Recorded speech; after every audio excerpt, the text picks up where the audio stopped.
Welcome to the Didi and Lital Show. Advice, thoughts, and stories from a married couple on cybersecurity, technology, and life in general. Now here are your hosts, Didi and Lital. Hello and welcome to the Didi and Lital Show. It's another week, and you're with your shades. I'm with my shades. I'll take and the shades BC off. Eagle hat. Yes, it's a combination. It's the duo green with the fly eagles fly. This is the closest thing that I have for eagles because, the eagles gave me a stiffy, a nice little chubby this weekend. Oh my God. You just started with Of course. Look, this was the most fun I had. So there's this movie called Trainspotting for all the savages out there that probably don't know what I'm talking about because they can't speak the language. It's in English, but it's in Scottish English. From the 90s. From the 90s. And there's Ewan McGregor copulating with a very, very lovely lady. And as he transcends, he basically says, I didn't have this much fun since Archie Gimmel scored that goal against Holland in 78. This is exactly what I was thinking as I was watching the television. So I did not have this so much fun basically watching television without porn in the background. This was so fun.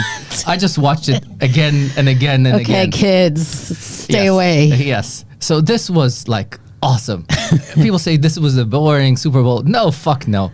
The Tampa Super Bowl and this Super Bowl with people basically giving Mahomes the hillbilly wipe just basically eliminates for a very long time, the conversation of who's the greatest. And as we know, after this weekend, if Tom Brady's in the house, Mahomes loses the game. It's like kryptonite. And this beatdown was oh my God, what a great beatdown. It basically showed that Gronk, greater than Kelsey, because Kelsey can't block for shit. There was no Tay-Tay pictures because all they were doing is showing her. I think she was booed. Of course she was booed. So no Tay-Tay, Kelsey's getting a rub down. This was so awesome. This was just so good. And now you're officially sports radio commentator. Yes. So we'll send it to those of you who speak Hebrew. Didi was on the main radio show in Israel. Good morning, Israel. So basically 6 a.m. Israel, just after the game. He was called in as the football expert to explain to those that don't understand anything in Israel about that. And you gave an awesome review of the game. Thank you.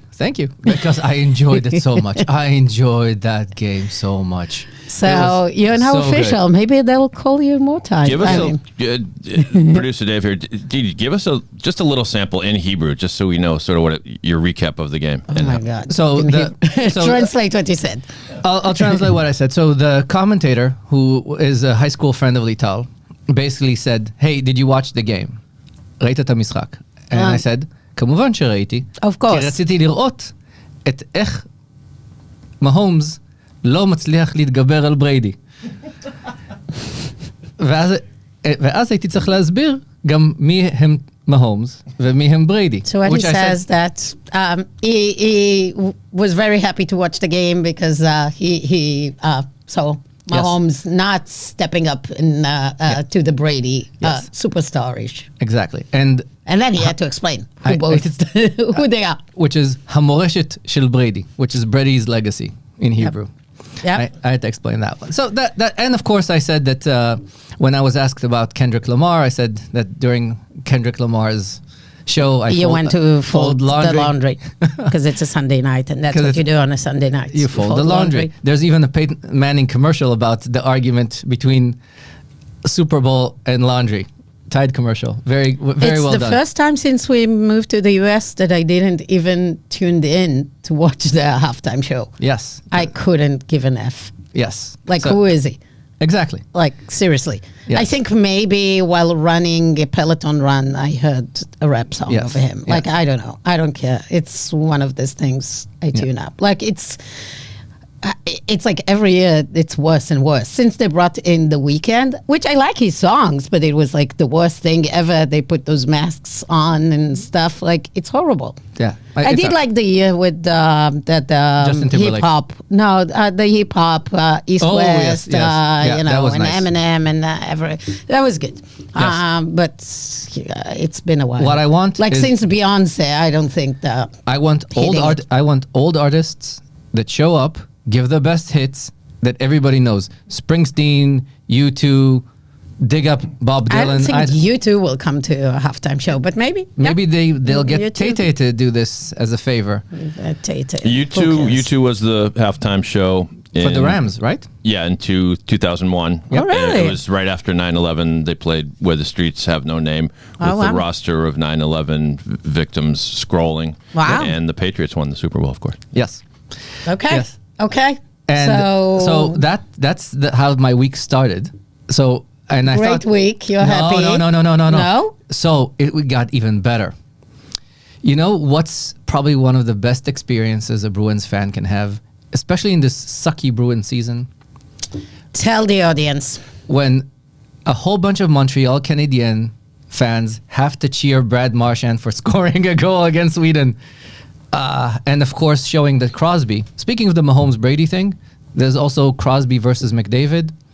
It was very, very clear that Crosby is still the GOAT. I think he's just incredible. Sidney Crosby led Team Canada to a win against the Swedes, who are soft and weak, like the Swedes are. And then yesterday, the Tkachuk brothers just completely Hansened. I didn't know you watch international hockey games. When it's Like, the four nations, seriously? when it's really best on best. And I was not expecting anything. What's the best on best? Who is like the best? So Other than Canada and the US? Finland and Sweden. So when it's best on best, Okay. I really regret The fact. Israeli team. I really regret that them not bringing in the Russians to play the US, because somebody needs to beat up the Tkachuk brothers, because It it's clearly seems like there's going to be like world peace, and maybe soon the Russian team will come. I hope so. Well, this You is I'm very optimistic, because wow, the fact that there's no Russians and there are Finns is kind of a waste of a space in the four nations. So I really enjoyed the two hockey games. I expected nothing. Mm-hmm. Expected it to be like a dud, like a all-star show of best on best. This is like real teams playing for real for their country, taking it very seriously. So very good two games. So now that we are 7 minutes in after Yes. your radio sports experience, Yes. let's move to a technical topic of the day. Yes. We wanted to talk about identity and access management resilience. Yes. Resiliency. Resilience. Resilience. It was a big topic in the Gartner IAM conference. Yesterday, Duo had a minor outage or major outage, but had an outage. I mean, Okta had a few incidents of Okta outages in the past, and not to specifically Auth0 have been, my worst thing is like you wake up in the morning, turn on your Peloton, it's your time to run, and then you cannot authenticate in, like it's like turning you out, and then you go and check, and there is an Okta outage, and because Yes. of that, I cannot Peloton. So Yes. as a kind of the end user of this, you realize how horrible it is, I'm sure, for Peloton, which has no control over what Okta does. It's just the access management that the SIAM platform they're using. If they have an outage, it means the millions of users of Peloton cannot log in and do the morning exercise. Yeah. So, if you think about it, access management, IAM, IDPs, they're basically the highway of employees and users to access the services, to access whatever they want to do, and sometimes even access the device. Once there is an outage, it's like worse than anything else. It's like worse than the internet is down, right? Yes. Nothing is on, and if like employees cannot even authenticate and get into the computers, what do? It's a free day. It's a weekend over a Wednesday. So How do companies today think about resilience, having some plans to what happens if there is an outage and what they should be doing? Let's talk about that today. Yes. So in terms of plans, the answer is nobody has a plan. They have no fucking clue. That's So and when shit happens, it happens. Yes. That's what you say. Yes. So let's go back to the age of the dinosaurs. So when You love doing this let's go back thing. Of course. People like the retro. the retro. Let's go back. That's my retro look. Anyways, It's like Ron told you this morning that we're grandparents. We and are. We don't know anything about dating. we know a lot about dating. So much more than him. Well, I dated. We dated, We dated. which he didn't. Yes. And we're not sure if he would, but And- hopefully he would, but we're not sure. And coworkers claim that I'm good at flirting when I want to. So I don't think are we back in that's legit? I thought it's like, is it part of the Trump thing that now it's legit to flirt? I think you're supposed to Like the vibe shift, so now you can? Okay, let's go back to the topic. Let's go back to Sorry, the topic. we're kind of... We're kind of all over the place. But back to my point in time. When I came to my boss back then, Al Huger, and suggested that we don't build our own IAM, his number one concern was, what happens if Okta's down? They just had a massive outage. What will we do? And what I did was I opened the list. So Cisco has this amazing thing. It's called cap cases. It means that you have an outage and basically every one of your big customers, like real big customers, call. They don't even bother yelling at us. They go right to yell at Chuck. So there's this concept. And I showed Chuck is the CEO. Chuck is the CEO of Cisco. If you listen to this podcast and you don't know who Chuck Robbins is, Google. I showed him all the incidents that we had in the last 3 years of outages because of our self-inflicted injuries. And then I took a look at Okta's, and they had like 2. But what Okta has an outage, there's 1 million customers complaining. When we have an outage, just we have an outage. So it's a probability game. And you need to think of, do you think as a company, can you build something as resilient as an Okta, a Duo, a Microsoft? And the answer is more likely than not, no, you can't. But you need to have a plan in place. And that's what, when Al and I were talking about this, as I said, we need to have a communication path and a plan for at least a failover to kind of at least entertain the option of having a backup factor. And this is kind of where we need to think of the various components of an authentication framework and what things can be replicated and what things can't be replicated. So let's start with the easiest one, multi-factor. Mm-hmm. If you have any broker that is not named Microsoft that is a piece of shit, it's really, really easy to basically have what is called a primary authenticator and a secondary authenticator. A lot of our customers use us as the secondary one and as the one that actually hardens the security. Yep. But it can be also a way to add resilience because you're not just relying on a Microsoft or an Okta. Yeah, exactly. And because even in those big architectures, Okta might have the SSO component will work, but Verify won't, or FastPass won't work. So can you write a policy that if the Okta component is down, let's say you're using the second one is a Duo, it's beyond identity, it's ping, I don't know what you're using as your second factor, your additional MFA provider, do you need to write a policy that basically it will completely ignore the primary one and will just divert to Yep. You can secondary? Yes. So with Okta, And with Microsoft, if anybody doesn't know how to do this, write me in the comments and I'll send you the snippet of what you need to stick in conditional access to make it work.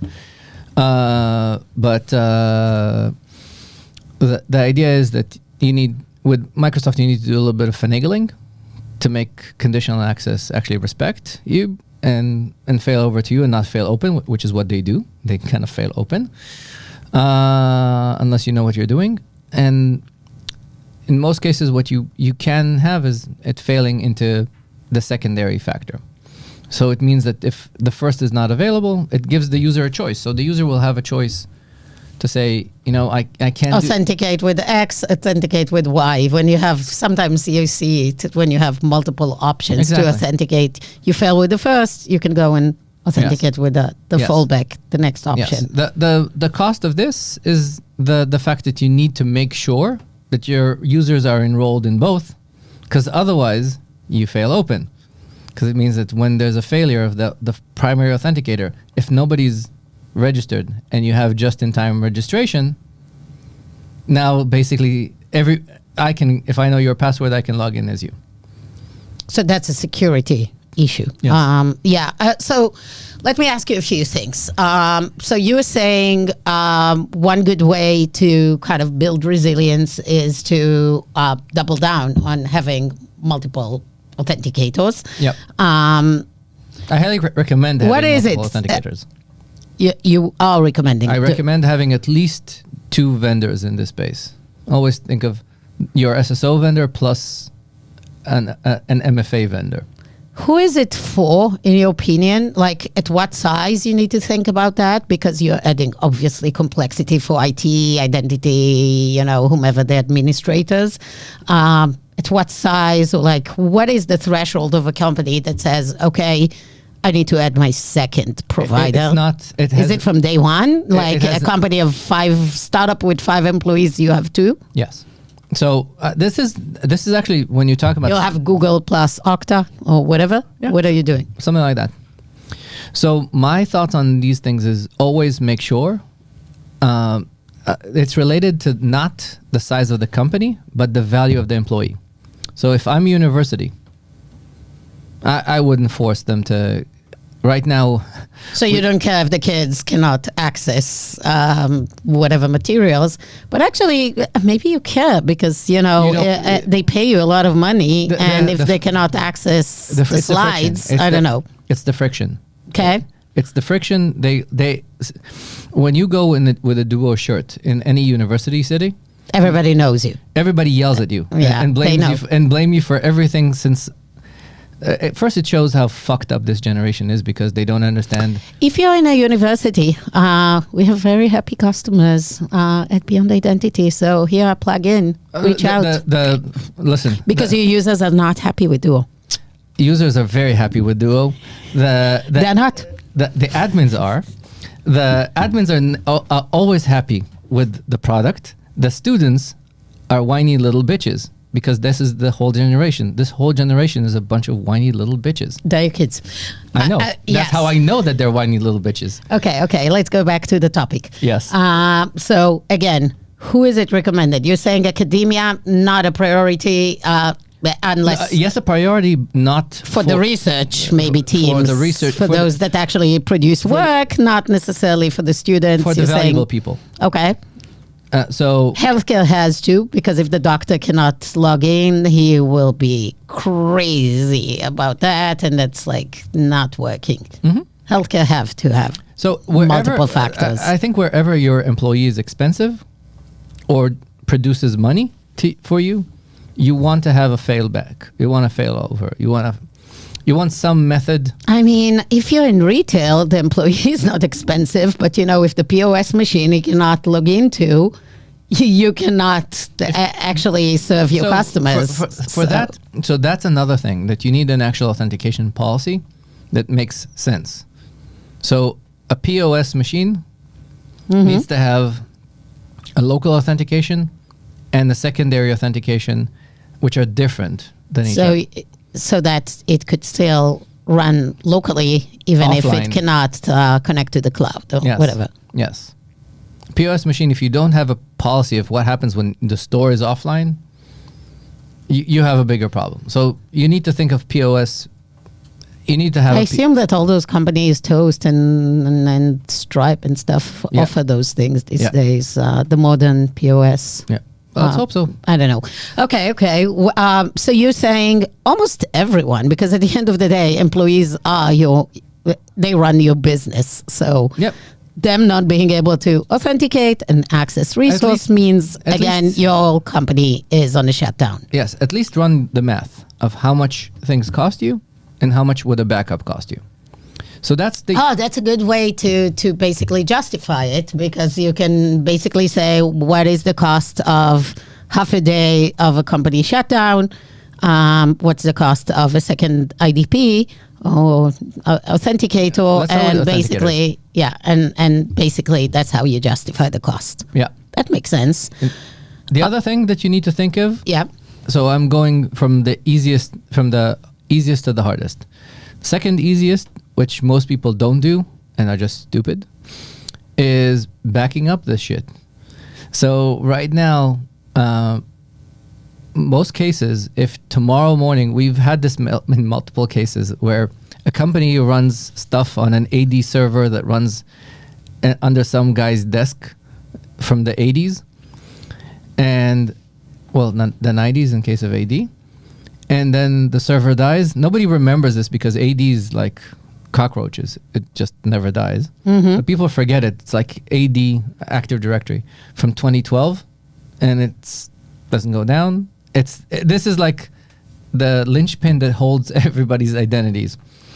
This thing goes down, doesn't come up because, I don't know, the SQL Server 6.5 that it runs on went down and it doesn't come back up, and you are hosed. Because now you need to basically re-register and recreate all your users again, and all your servers and everything. Okay. And a lot of times people don't think about it. Do you need to do it even if you run a modern cloud-based IDP? Yeah, of course. This is what I'm saying, that it's really easy to understand on the AD side. And a lot of times people had the process around this. Do all as soon as they go to Okta, as soon as they go to Azure, they don't think of a backup plan. There's a product called Backupta. Part of the stuff that people used our product in the past was a backup because we read the users, the policies, the authenticators. So basically, it's something that reads all the repository of identities and all the policies you have and can back it up quickly. Yes. Or at least give you a frame of reference of how your system looked like. So you need some sort of documentation for that. Because not all the products, Okta, you cannot recover 100% through APIs. You can recover about 90-something% through APIs. But there's at least some percentage that you need eyeballs. Same goes with Salesforce. Same goes with Workday. There's a lot of them are not as resilient as you think. ServiceNow, I'll give a shout out to them. They're really good at this. Okay. But the rest, not so much. Okay. So you need to have a backup of your policies, your users, your applications, a method to recover and recreate. Because even if the service doesn't go down, you make a mistake, you have a problem. A lot of times people don't think of that resiliency. Let's talk. I'll give you an example. Okay. So I'll get back to my point in a second. I'll give you a really easy example. Somebody fucked up their Workday to Okta replication mechanism and basically flushed all the things because they made a mistake on the Workday side and the automatic replication basically fired everybody. And basically you need to re-register all your employees. Exactly. Okay. And it erased all the policies, all the things. There was no intermediary step. Everything done. Now you need every user needs to re-register their authenticator. That would be fun. Yes. And then creating access to all the applications they're using and the policies of who can access what and what level and stuff. Okay, permissions and stuff. Fun. That sounds to me, though, you build resilience. Let's talk security for a second, because it can help you with security, but at the same time, it can also be a problem because you create these duplications, you create those things, you don't pay attention to them, so they might become the target of attackers. If you have this plan that kind of like you put aside with all your access management rules and stuff, it could be the thing that an attacker wants to get to. So how do you think about that, and how you don't create vulnerability from actually doing this resiliency? How you use it for security instead of making it a problematic point? So my view of this is there's something called Byzantine high availability. This is an interesting... Explain what it means. Yes. So it's a nice little math problems. Byzantium, which was, remember the old city of Byzantium, which is turned into Constantinople, which is Istanbul. Yes. Turkey. Yes. Yeah. So it's called the Siege of Byzantium. There was a big siege around it when people tried to conquer it. And in theory, the generals need to communicate with each other, but how can they communicate with each other over the hills? If you've been to Istanbul, you remember it's very, very hilly, very, very gorgy. What they used to do is basically when you needed to send messengers between the services, the bases of the various generals to form like an attack, like a naval plus. Don't they use flags or they use fire? What they do? If you can't have line of sight. Okay. So the idea was to send messengers, and there's a math problem of how do you get to a state where everybody's able to communicate with each other. What's the number of messengers you need to send to? It's a very interesting math problem of the Byzantine general problems. It created the whole eventually consistent NoSQL models came from basically Byzantine high availability versus having an active passive mode of having one server being the main server and a passive server. And you go from the active to the passive if in a case of a failover, and that's exactly what happens a lot of times, that the backups are never up to date and things. So you're saying don't think about having a primary and a secondary, which the secondary is really treated as a secondary at best, or like something you don't care about, but rather have them both running at the same time, being updated at the same level, so they're at par. Yeah, exactly. So what you do is you say, you know what, I have Duo SSO and Microsoft running at the same time. Isn't it a nightmare for IT to maintain both? No, not really. It's actually... We need to bring somebody that is doing that. So the right thing to do is, it depends. If you run things manually, by hand, that's your fault. Right now, there's this amazing thing. It's called AI, ChatGPT, and Copilot, and you can run scripts. You're not supposed to. Please don't tell me you run your IT manually. If you do, well, screw you. But if you don't, and you've actually scripted your environment, if you have 100, 160, 200, 300 applications, creation of these applications is supposed to be scripted. Yeah. Make sure that a lot of these things have like you say, you know what, these type of resources, because I need device trust with them, they go through Duo. But Microsoft fails with no device trust in case I don't need device trust. But the Microsoft applications go through Microsoft because they go this way. So you end up with this mesh of services. And when you have that service mesh, now you can actually have policies that go for up and down and who controls what. And then you have a little bit more ability to sleep at night. Now, it's not something that will help your Peloton problem. Your Peloton problem doesn't have resiliency. They just have one authenticate. Actually, they could, because they could let me authenticate with something else. Well, it seems like Auth0 is the main path. Even if I authenticate through Google, it goes through the Auth0. But they could have, fall back and just let me authenticate directly through Google, right? Or they think of, or a combination of an amalgam of a broker that is like Frontegg they can use another SIAM as a Exactly. backend. As a mesh. Okay. That's So- another layer of complexity for them. It's another layer of complexity and another piece of cost. Yeah. The other and thing- when it's consumer, again, I mean, But in the thing is, I think it's more acceptable going back to the point of, I think, B2B versus B2C. Yes, Peloton consumers, us, a little bit, we're pissed off. But we have some tolerance for like delaying our workout in 2 hours. We're not going to immediately unsubscribe from Peloton. I don't know. Maybe there are some services that you are expecting, that it's going to be always on and you'll immediately unsubscribe. I don't know if because of an Okta outage, Peloton has a fold. If you can trade in a bank, Yeah, that's what I'm saying.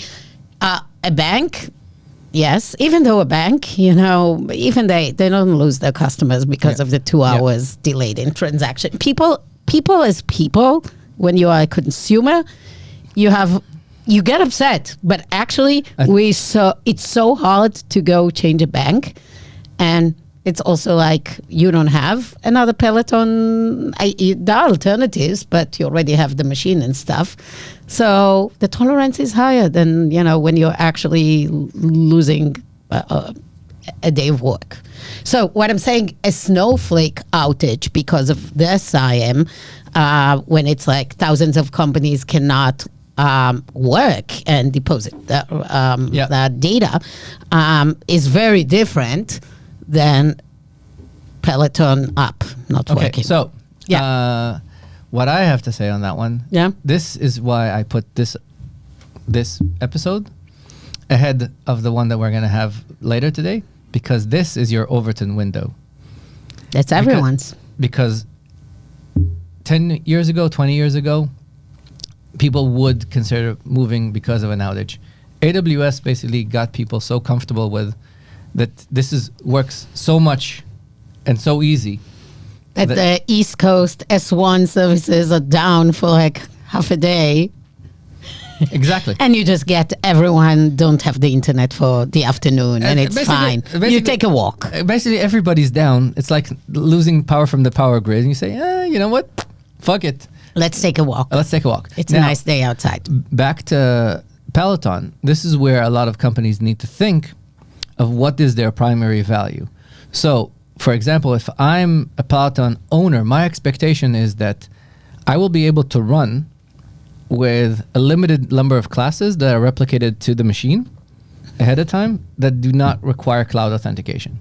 So I would like to say, the scenic rounds, the other runs, these things, I'm expecting them to work all the time. I'm expecting that the machine to run, that I can run. Preloaded, saved on your machine, no need to authenticate, available to you. I mean, that's a product decision that they didn't make. This is what because the pain is not big enough that they prioritized it from a product standpoint. It's most likely it's just that they're stupid. They've made a million bad design decisions. It's like they could have a pop-up. Hey, system is not up, but we saved offline these 10 classes for you. Try them out now. Forget. How about they have their like prescribed running of run 3 minutes this way, run 5 minutes this way. Whatever. Do this and play music.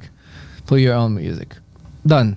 Everybody's awesome. It's a product decision. It is a product decision. Like you can plan your product to work offline and what it gives you, especially when you're on a Peloton. But I think they're hoping for not that many outages, so it's not as high priority as other things, I assume. No, you need to think of the fact that the engineers that built it are very much like Ron. Like, it doesn't happen. It's the internet. It's there. It's always there. It's always there. Okay. Awesome. Anything else we want to add? No. Conclude? To conclude, think about your identity resilience because it's critical. It's a way in. And talk to your vendors. Talk to your vendors. Make sure consider multiple vendors. It sucks on one hand. On the other hand, it's great because you have an option to, if you don't like one vendor, you can kick the other one. You already have resilience in the system. Or you can, in case of a big outage, for example, if Microsoft like has a big outage, at least 5 of your sensitive applications can still work through Duo. So consider that. Consider that. With that, Well, before we go, I think, this is how excited Didi was during the Super Bowl. let's show them. I haven't felt that good since Archie Gamble scored against Holland in 1978. Yes, yes, yes. In Blondie with Atomic. What a song. You were a kid in 1978. Okay, we hope you enjoyed this episode of the Didi and Lital Show. Please write and review your comments and let us know if you like it, if there are topics you want us to cover. We will be here next week. Thank you, Didi. Thank you, Lital. See you soon. See you soon. Bye. Bye.